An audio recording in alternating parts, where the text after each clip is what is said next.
કડી તાલુકાના મેડાદરજ ગામે બે જૂથ વચ્ચે ધીંગાણું, એક વ્યક્તિ પર જીવલેણ હુમલો થયા હોવાના થયા આક્ષેપ। કડી તાલુકાના મેડાદરજ ગામે માટી ખનન બાબતે પૈસાની લેતી દેતીના મુદ્દે બે જૂથ વચ્ચે વિવાદ સર્જાતા મામલો હિંસક બન્યો હોવાની ઘટના સામે આવી છે। ઘટનામાં એક વ્યક્તિ પર દાળિયાને ધોકા વડે જીવલેણ હુમલો કરવામાં આવ્યો હોવાના આક્ષેપ થઈ રહ્યા છે।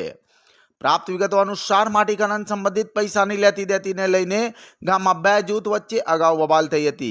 रात्रिना समये बंने पक्षों वच्चे समाधान थई गयुं होवानुं मानवामां आवी रह्युं हतुं, परंतु त्यारबाद सामेना जूथना केटलाक शख्सोए दाज राखी हुमलो कर्यो होવાનો आक्षेप करवामां आवी रह्यो छे। फरियादी पक्षना जणाव्या मुजब मलिक सलीमभाई अमुभाई पर आशरे 5 થી 6 ઈસમોએ धारिया ने धोका जेवा हथियारों वडे हुमलो कर्यो। हुमलामां तेमने गंभीर इजाओ पहोंचता तात्कालिक सारवार माटे कड़ीनी खानगी होस्पिटलमां खसेडवामां आव्या हता।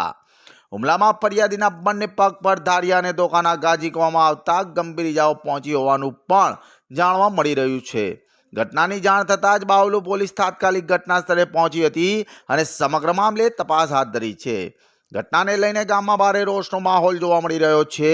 ग्रामजनोए आरोपीओने तात्कालिक झड़पी पाडवानी मांग साथे पोलीस तंत्रने 24 कलाकनुं अल्टिमेटम आप्युं होवानुं पण चर्चाओ जोवा मळी रही छे।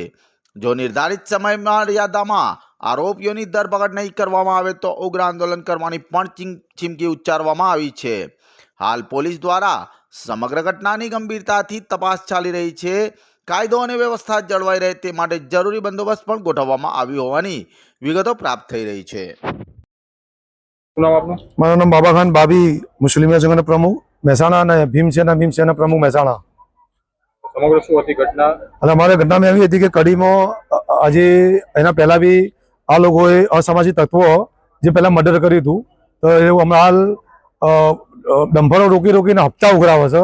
4-5 ગાડી લઈને અમારા મિત્રને ભોણાને માર્યું અને હપ્તો ના આલ્યું તેને પગમાં ધારિયા માર્યા અને હમણાં બી વોન્ટેડ છે। અને પોલીસને અમારું નિવેદન છે આપણે પ્રશાસનને કે એના તમે સાહેબ જલ્દથી જલ્દ પકડો। અમે સોમવારે કલેક્ટર ઓફિસ સાહેબ પાછ સોમવારે બધા ભેગા થવાના છે અને આવેદનપત્ર આપવાનું છે કે આ લોકો 4-5 ગાડીઓ લઈને જેનું નામ છે વિપુલ રબારી, લાલા રબારી, લાભુ રબારી, કડીના આજુબાજુ કડીના બાજુમાં જેતપરામાં રહે છે, બીજા આજુબાજુ ગામડાના છે, જે અસામાજિક તત્વો જે હપ્તા ઉઘરાવવા માટે બ્લેક કલર કાચવાળી ગાડી ફરે 4-5 ગાડીઓ લઈને આવે નંબર વગરની આવે ડમ્ફરની પકડીને તોડ કરે છે અને હપ્તા ઉઘરાવે છે અને હપ્તા નહીં હાલતા તો આવી તરફ કાયદાના મતલબ હાથમાં લે છે।